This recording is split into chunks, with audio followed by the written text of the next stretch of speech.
science. What is the bias of a historian of science or a scientist that become a historian?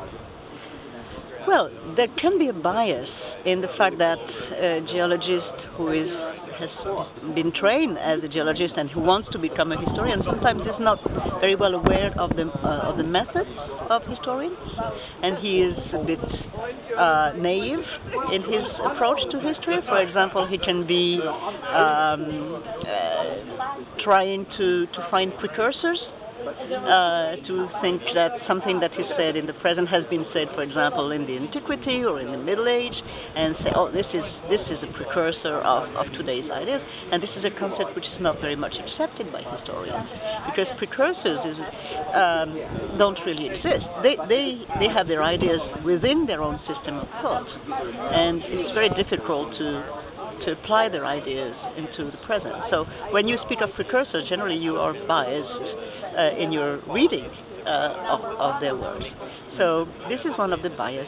Another bias of the geologist who has no training in history might be the heroic vision, the heroes of science, and the way to view science as made by great men.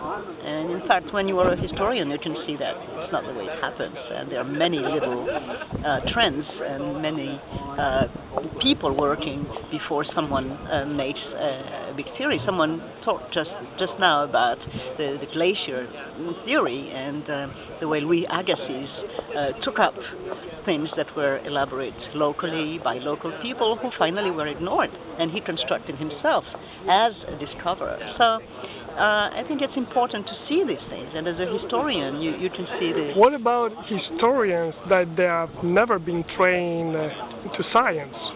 Well, I think they miss something if they have never worked on the contents of science.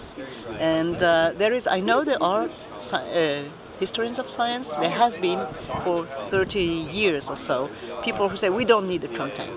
We just need to understand the sociology, the power issues, political issues, economic issues, and we don't need the content. We need to see how people behave. And Bruno Latour, for example, who is a famous French philosopher, he came to America and he said, we are anthropologists of science. We have to see how people behave, like an anthropologist go to a primitive tribe and see how people behave, understand their behavior. But then you don't catch the content. And I think this has been a bit too far. And as Marianne just said about the context and content, you don't deal with the context without dealing with the text, that is, with the core of the science. And someone who wants to be a historian of geology, I think to my mind, needs also to know something about the discipline itself and its content.